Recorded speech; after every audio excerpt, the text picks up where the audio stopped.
Gênesis 12, 1.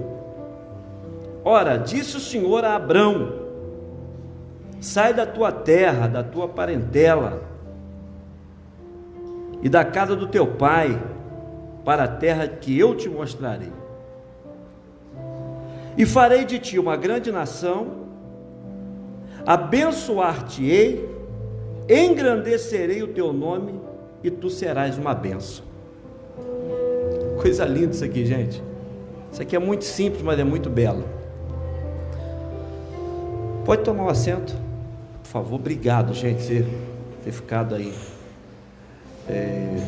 de pé diante da palavra.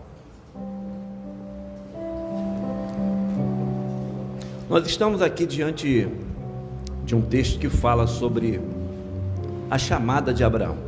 A chamada de Abraão. E a chamada de Abraão acontece num tempo muito doloroso de sua vida. Ele perde o pai, perde o irmão, ganha um sobrinho de brinde, casa com uma mulher estéril, não pode ter filho. Então o cara está vivendo um momento frustrante. Ele está vindo de Terá, ou seja, de Ur dos Caldeus, indo para Canaã, e a expedição deles é frustrada no meio do caminho. Eles param em Harã, o pai morre, Naor, seu irmão, morre, ele tem que adotar Ló, seu sobrinho, descobre que Sara é estéril, e ele é chamado por Deus, nesse momento de caos, nesse momento de tristeza, porque Deus, ele não olha para a circunstância humana. Deus, ele sempre vai olhar para quem nós somos e o potencial que nós temos para realizar a sua obra e atender a sua chamada. Deus sempre vai olhar para quem está disponível para atender a sua chamada, né? Às vezes Deus fecha uma porta para que nós venhamos atender a chamada diante de uma porta fechada, e às vezes tem uma enorme porta aberta e a gente opta, né, para cumprir a chamada mesmo que essa porta esteja aberta. Depende muito da disponibilidade e da disposição que o homem tem de atender o chamado de Deus. E esse chamado, ele tem algo tremendo. Deus diz para Abraão sair da casa do pai, né, sair do meio da sua parentela e caminhar até uma terra que Deus ainda iria mostrar para ele. Essa terra era Canaã. Terá já sabia o destino, só que ele morre, o mapa também morre. Naquela época não tinha GPS, não tinha muita gente para escrever muita coisa, a escrita era muito limitada. Então Terá morre, o GPS pifa com a morte de Terá e Abraão não sabe para onde ir. Só que Deus diz: olha, você vai para uma terra que eu vou te mostrar. Essa terra era Canaã. E além disso, ele deveria deixar todo mundo, apenas pegar seu esposo, que era seu, e atender a chamada. Eu já preguei muitas vezes dizendo que isso aqui é difícil, isso aqui é difícil de fazer, isso aqui é impossível. Sair do meio dos parentes, sair da casa do pai, ir para uma terra desconhecida, isso aqui é fácil mais. Tanta gente que sai, né? Por exemplo, uma menina que sonha com intercâmbio internacional, aprendeu inglês no Canadá, ela mete o pé, meu irmão.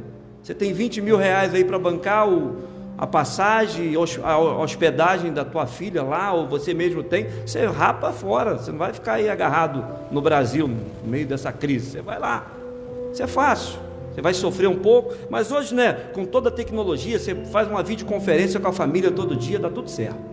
Então sair da casa do pai não é muito fácil, não é muito difícil. Caminhar, coisa boa é viajar, né? A gente que já viajou aí bastante, pregou bastante pelo Brasil, coisa boa é viajar, conhecer lugar novo, conhecer gente nova, ver lugares bonitos, ver cartões postais do nosso Brasil, isso é bonito demais. Então quando você sai, você renova, né? Você muda a mente. A gente às vezes vê o pastor Bruno aí, vê a gente às vezes sonhar com os negócios todos, a gente já andou muito, né, pastor Bruno? A gente via coisa que o pessoal daqui não via, a gente via, trazia ideia, o povo escandalizado, esses caras são doidos. Mas é porque a gente, quando sai, a gente vê coisa nova. Abraão estava diante disso, de viver um novo.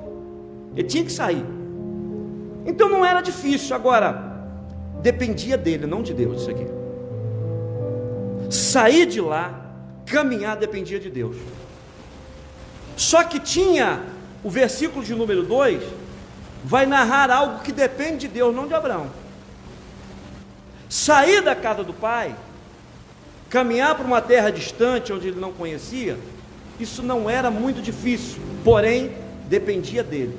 Deus não ia pegar ele pela mão, Deus não ia pedir para ele ir, não, Deus disse: é com você, Abraão, você tem que fazer isso aqui. Só que, no meio disso tudo, eu vou agir. Versículo 2. Olha o que eu vou fazer com você, se você me obedecer. Você será, né? Eu farei de ti uma grande nação. Isso aqui é com Deus. Abençoar-te-ei e te engrandecerei. O teu nome será grande, tu serás uma bênção. Ser bênção só andando com Deus, e só Deus pode abençoar o homem. Às vezes a gente erra aqui ministrando oferta, vamos trazer uma bênção para a igreja. Não, a gente não consegue abençoar Deus, é Deus que nos abençoa. A gente oferta, a gente dizima porque a gente é abençoado por Ele. Não tem como eu abençoar Deus, Ele é o dono da bênção. Então tu serás uma bênção.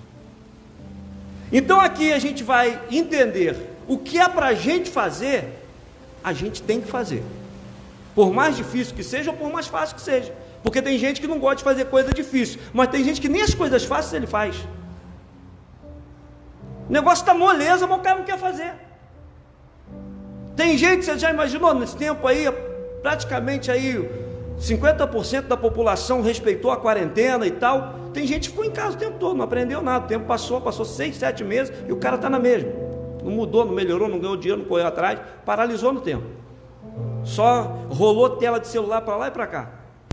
Eu vi um louco na internet, esse dia, o cara do marketing digital, vi um cara mexendo na tela do celular, pegou do celular do cara, jogou no lixo, falou: cara, você vai ficar aí rolando essa tela ou vai entrar para vender alguma coisa? Corre atrás. E eu achei interessante, porque é verdade isso. A gente vê a vida dos outros, vê o cabelo do outro, o carro do outro, a casa do outro, a piscina do outro, que nem é dele, mas a gente quer aquele negócio. Mas vem, para ter aquilo, você tem que correr atrás, senão não vai ter nunca. Então tem coisa que vai defender de você, não vai depender de Deus. A gente tem que correr atrás, tem que se esforçar.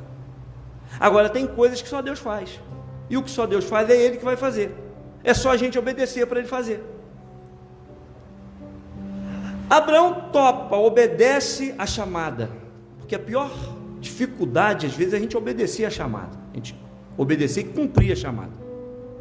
Às vezes a gente até obedece, mas não cumpre, e aí que entra algo que o pastor Bruno estava falando aqui, né? A gente como igreja, já pensou, gente, a gente ficar aqui a vida inteira só fazendo culto, os irmãos aqui na bateria, glória a Deus, legal demais, é uma benção, mas pensou se só fosse só isso aqui?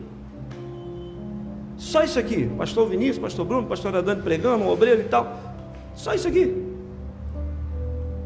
A gente pode mais.